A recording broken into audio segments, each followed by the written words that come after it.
Parce qu'au niveau du secteur secondaire, c'est à ce niveau qu'on donne une valeur à la matière première. Parce que le kilo de cacao, ça coûte combien actuellement? Combien? Oui, en tout cas, environ 1000 francs. Mais vous allez vous rendre compte qu'il y a des laits de toilette dont 500 grammes coûtent 25 000. Ça, vous le savez? Il y a des laits de toilette qui coûtent 25 000, 500 grammes.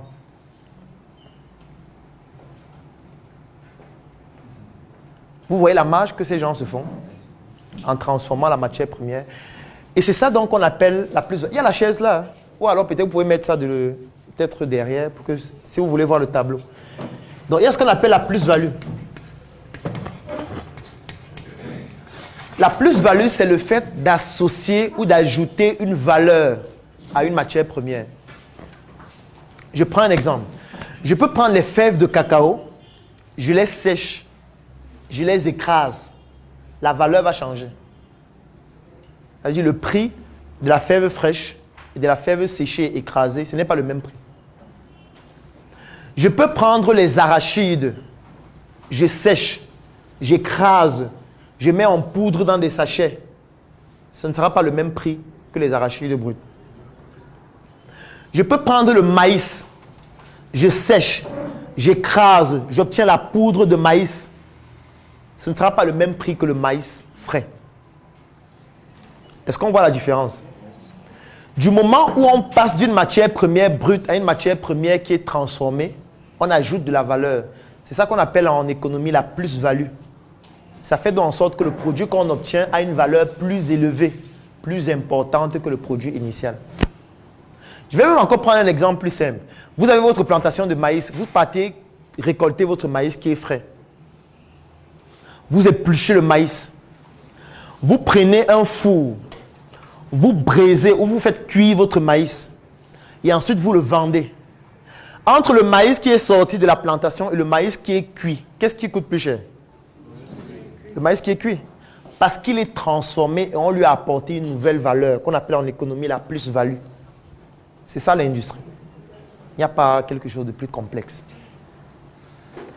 Et c'est ça qu'on appelle la création de richesse.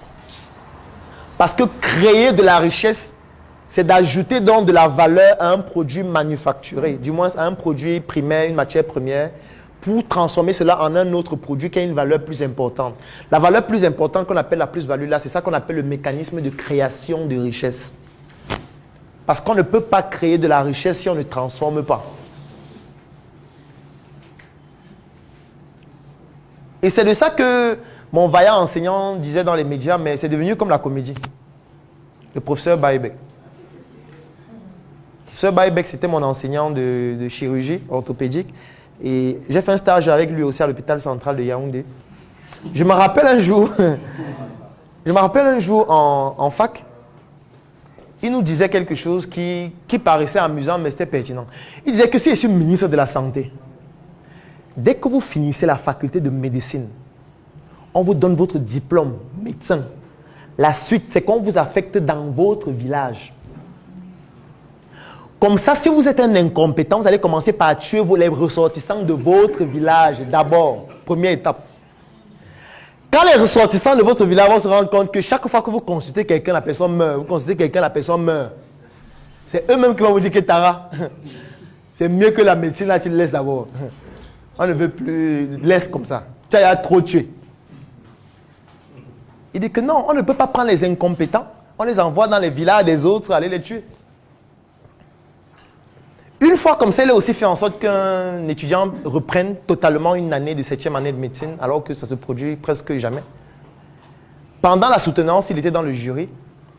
Et l'étudiant avait donc eu à mener une étude au niveau de la prise en charge des fractures, en comparant la prise en charge chirurgicale qu'on fait à l'hôpital et la prise en charge chez les tradipraticiens qui font en général des massages.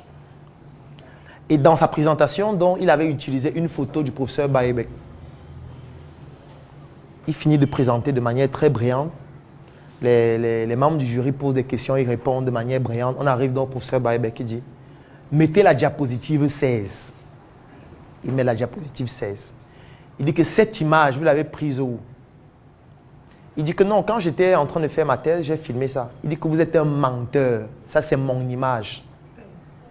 Et il explique le contexte dans lequel il a eu à réaliser cette image. Il dit qu'un médecin ne peut pas être un menteur. Vous allez reprendre. Et il a repris la 7e année.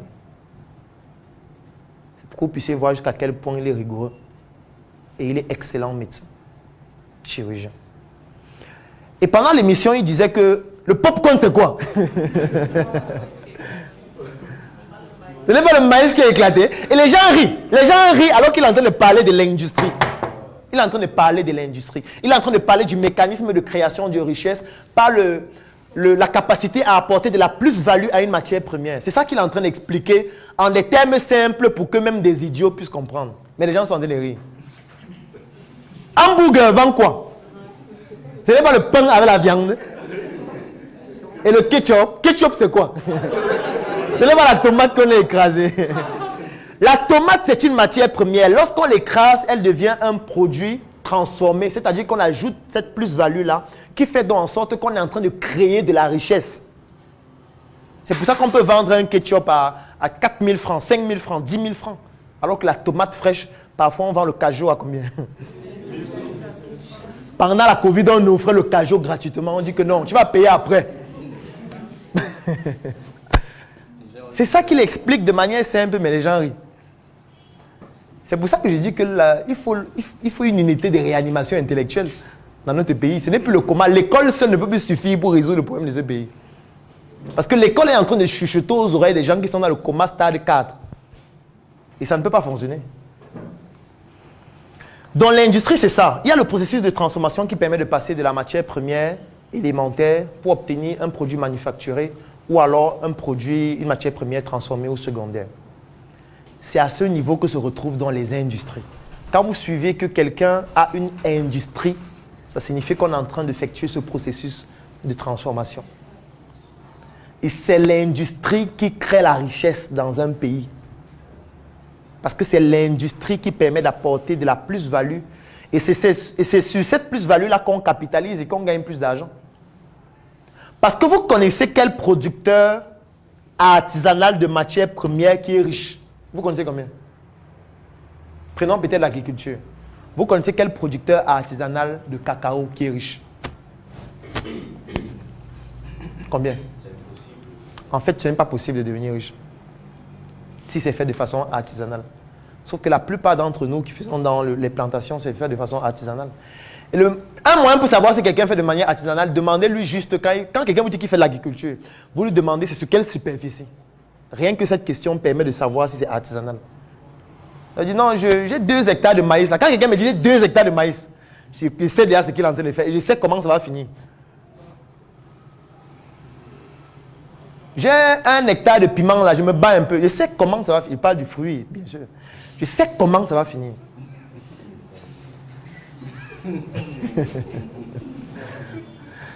Alors, le problème maintenant ici, c'est le fait que l'école ne nous prépare pas à faire ça. Et c'est fait à dessein.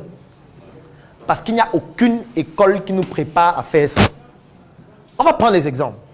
Prenons une université comme Yaoundé 1. Il y a quelle école ou quelle faculté à Yaoundé 1 au terme de laquelle on crée une industrie?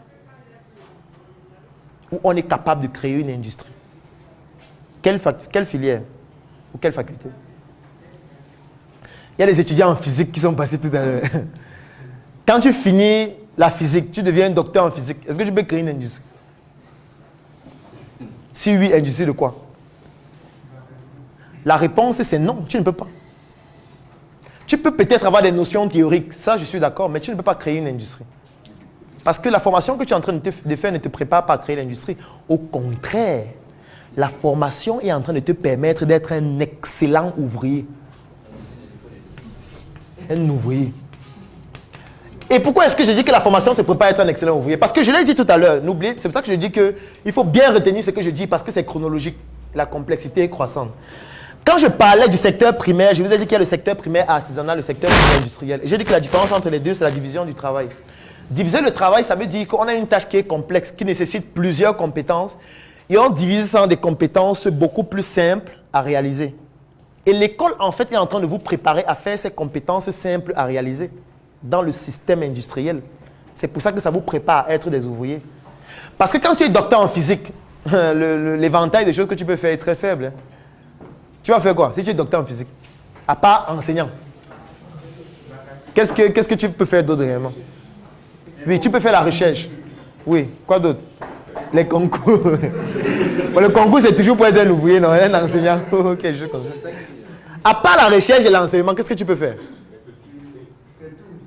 Non, il y a une différence de physicien et enseignant de physique. C'est pas la même chose. Un enseignant de physique n'est pas un physicien. Je pense que tu le sais. Pourquoi? Je vais vous expliquer pourquoi il n'est pas un physicien. Est-ce que ça quitte? D'accord. On va faire un exemple avec ce cahier. Prenons ce cahier. Ok. Est-ce que vous savez comment on fabrique ce cahier? Bon, je vais faire plus simple. Est-ce que vous savez comment on fabrique le papier? Est-ce qu'il y a quelqu'un qui peut nous dire comment on fabrique le papier? De manière générale, et pas forcément en détail.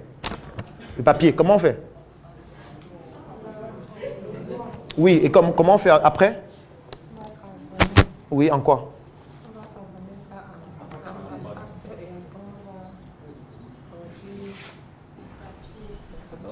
D'accord.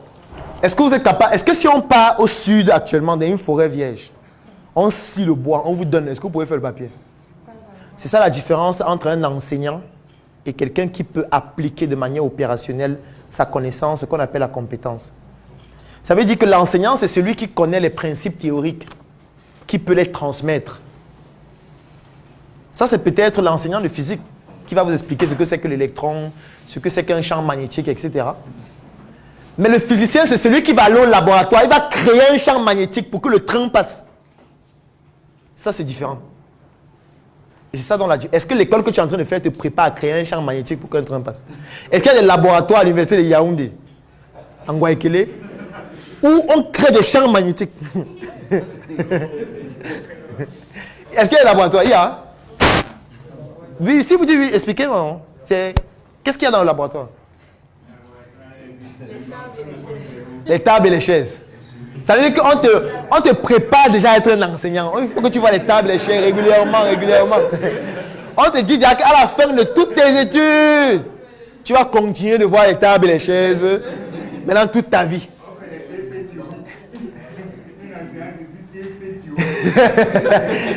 On a eu des étudiants en informatique ici, toujours de Nguaikele, ma dernière messe ici, qui m'expliquaient que certains de leurs cours, pas tous les cours, parce que je ne vais pas calomnier, pas tous les cours, certains cours, l'enseignant donne un PDF la veille, ou une semaine avant, il demande aux étudiants d'aller lire.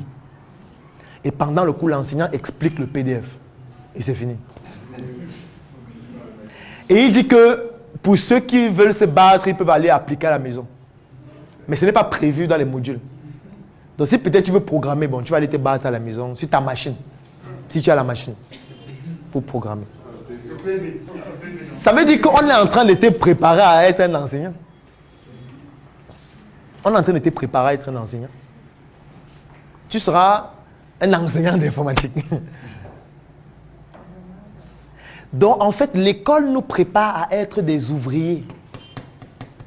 Je l'explique de manière beaucoup plus détaillée dans ma formation qui s'appelle « Immersion dans l'entrepreneuriat industriel ». Je parle de l'histoire de l'industrie, de comment est-ce qu'on a créé les ouvriers et du rôle de l'école. Le rôle de l'école, c'est de créer des ouvriers. L'école n'a pas un autre rôle. Parce que quand quelqu'un devient docteur en lettres modernes françaises, quelles sont les opportunités? Et l'enseignement, quoi d'autre?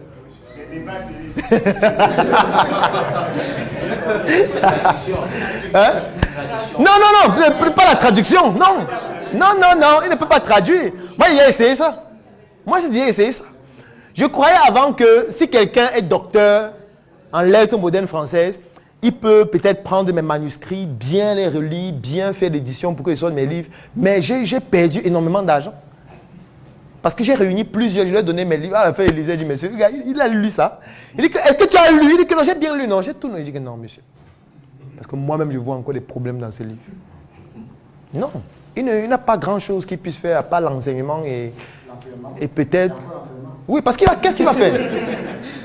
Un docteur en lettres modernes françaises qui est sorti de Guayaquil, qu'est-ce qu'il va faire? Draguer les filles. Et chaque fois que vous allez vous retrouver dans un secteur d'activité où les opportunités à la fin sont très infimes, ça veut dire que ce secteur d'activité est en train de vous préparer à être un ouvrier. Parce que ça veut dire qu'on a déjà segmenté et on a fait en sorte que vous soyez justement dans un seul segment. Vous allez juste aller être un exécutant dans une usine ou dans une entreprise. C'est à ça que ça vous prépare.